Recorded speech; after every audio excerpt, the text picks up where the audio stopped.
High court ತೆಗೆದುಕೊಂಡಂತಹ ನಿರ್ಣಯ ಮತ್ತು high court ಜಾಮೀನು ನೀಡಿದ್ದರ ಕುರಿತಂತೆ ಅಸಮಾಧಾನವನ್ನ ವ್ಯಕ್ತಪಡಿಸಿದೆ. ಇದೀಗ ರೇಣುಕಾಸ್ವಾಮಿ ಪ್ರಕರಣದಲ್ಲಿ ಪವಿತ್ರ ಗೌಡಗೆ ಸಂಕಷ್ಟ ಎದುರಾಗಿದೆ. ಜಾಮೀನು ರದ್ದು ಕೋರಿ ಸಲ್ಲಿಸಿದಂತಹ ಅರ್ಜಿ ವಿಚಾರಣೆಯನ್ನ ನಡೆಸಿದಂತಹ ಕೋರ್ಟ್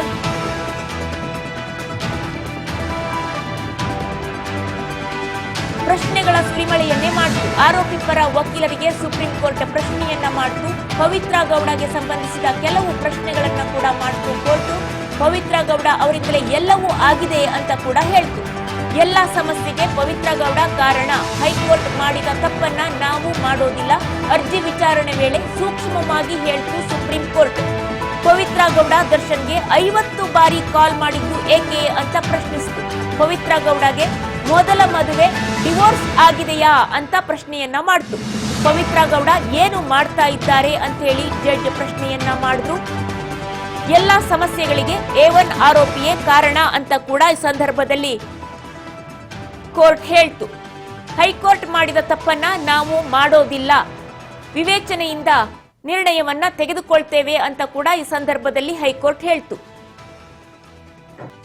ಏನು ಚಿತ್ರದುರ್ಗ ಮೂಲದ ರೇಣುಕಾಸ್ವಾಮಿ ಕೊಲೆ ಪ್ರಕರಣದಲ್ಲಿ ಬಂಧಿತರಾಗಿ ಹೈಕೋರ್ಟ್ ಜಾಮೀನು ಮೇಲೆ ಬಿಡುಗಡೆ ಹೊಂದಿದ್ದಂತಹ ದರ್ಶನ್ ಹಾಗೇನೆ ಪವಿತ್ರ ಗೌಡ, ದರ್ಶನ್ ಅಂದ್ರೆ ಸಿನಿಮಾ ಸ್ಟಾರ್ ದರ್ಶನ್ ತೂಗುದೀಪ್, ಈ ಪ್ರಕರಣದಲ್ಲಿ ಏನು A2 ಆರೋಪಿಯಾಗಿದ್ದಾರೆ ಅವರು, ಹಾಗೆ ಆರೋಪಿ ನಂಬರ್ 1 ಪವಿತ್ರ ಗೌಡ ಸೇರಿ 7 ಆರೋಪಿಗಳ ಜಾಮೀನು ರದ್ದನ್ನ ಕೋರಿ ಏನು ರಾಜ್ಯ ಸರ್ಕಾರ ಸುಪ್ರೀಂ ಕೋರ್ಟ್ ಮೆಟ್ಟಿಲೇರಿತ್ತು.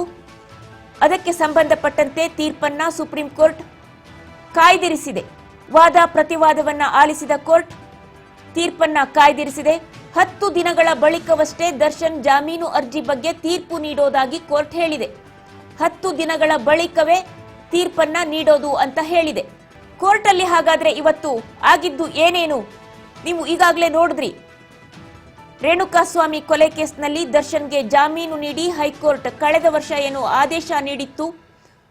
ಈ ಆದೇಶವನ್ನ ಕರ್ನಾಟಕ ಸರ್ಕಾರ ಸುಪ್ರೀಂ ಕೋರ್ಟ್ನಲ್ಲಿ ಪ್ರಶ್ನೆ ಮಾಡಿತ್ತು. ಅರ್ಜಿಯನ್ನ ನ್ಯಾಯಮೂರ್ತಿ JB ಪರ್ದಿವಾಲಾ ಹಾಗೂ ನ್ಯಾಯಮೂರ್ತಿ R ಮಹದೇವನ್ ಅವರಿದ್ದ ಪೀಠ ವಿಚಾರಣೆಯನ್ನ ನಡೆಸಿತು. ಇಂದು ರಾಜ್ಯ ಸರ್ಕಾರ ಪರ ವಕೀಲ ಸಿದ್ಧಾರ್ಥ ಲೂಥ್ರಾ ಮೊದಲು ವಾದವನ್ನ ಮಂಡಿಸಿದ್ರು. ಇದು ಭೀಕರವಾದಂತಹ ಕೊಲೆ ಕೇಸ್, 7 ಆರೋಪಿಗಳಿಗೆ ಜಾಮೀನು ಸಿಕ್ಕಿದೆ, ಜಾಮೀನು ರದ್ದಾಗಬೇಕು ಎನ್ನುವುದು ನಮ್ಮ ವಾದ ಅಂತ ತಮ್ಮ ವಾದವನ್ನ ಮಂಡಿಸಿದ್ರು. ಸರ್ಕಾರದ ಪರವಾಗಿ ವಾದ ಮಂಡನೆ ಮಾಡಿದಂತಹ ಸಿದ್ಧಾರ್ಥ ಲೂಥ್ರಾ ಅಪಾರ್ಟ್ಮೆಂಟ್ ಬಳಿ ಡೆಡ್ ಬಾಡಿ ಸಿಕ್ಕಿದೆ ಅಂತ ಹೇಳಿ ವಾದಿಸಿ 7 ಆರೋಪಿಗಳ ಜಾಮೀನನ್ನ ಮಾತ್ರ ರದ್ದು ಮಾಡಬೇಕು ಅಂತ ಕೋರಿದ್ರು. ಸುಪ್ರೀಂ ಕೋರ್ಟ್ ನ್ಯಾಯಮೂರ್ತಿಗಳಿಗೆ ಪ್ರಕರಣದ ಬಗ್ಗೆ ಹೆಚ್ಚಿನ ಮಾಹಿತಿ ತಿಳಿದಿರಲಿಲ್ಲ. ಹೀಗಾಗಿ ಅವರು ಪ್ರಕರಣದ ಕುರಿತು ಹೆಚ್ಚಿನ ಮಾಹಿತಿಯನ್ನ ನೀಡಿ ಅಂತ ಹೇಳಿ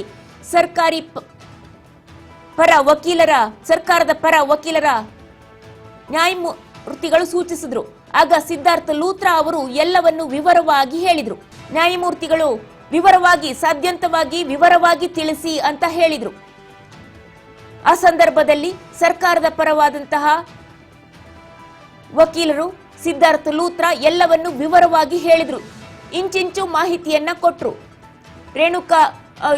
ಚಿತ್ರದುರ್ಗದ ರೇಣುಕಾಸ್ವಾಮಿ ಅವರ ಮನೆಯಿಂದ ಅವರನ್ನ ಕರ್ಕೊಂಡು ಬಂದಿದ್ರಿಂದ ಹಿಡಿದು ಪಟ್ಟಣಗೆರೆ ಶೆಡ್ನಲ್ಲಿ ಕೂಡ ಹಾಕಿ ಥಳಿಸಿ ಅವರನ್ನ ಹತ್ಯೆ ಮಾಡಿ ಅವರನ್ನ ಎಸೆದಿದ್ರಿಂದ ಹಿಡಿದು ಪ್ರತಿಯೊಂದನ್ನು ಇಂಚಿಂಚಾಗಿ ವಿವರಿಸಿದ್ರು. ಜೊತೆಯಲ್ಲಿ ಸಾಕ್ಷಿಗಳು, ಯಾರೆಲ್ಲ ಸಾಕ್ಷಿಗಳು ಬಂದ್ರು, ಎಷ್ಟು ದಿನದ ನಂತರದಲ್ಲಿ ಬಂದ್ರು, ಅವರ ಸಾಕ್ಷಿಯನ್ನ ಪರಿಗಣಿಸದೇ ಇರದ್ದು ಎಲ್ಲದನ್ನು ಕೂಡ ಸವಿವರವಾಗಿ ಹೇಳಿದ್ರು.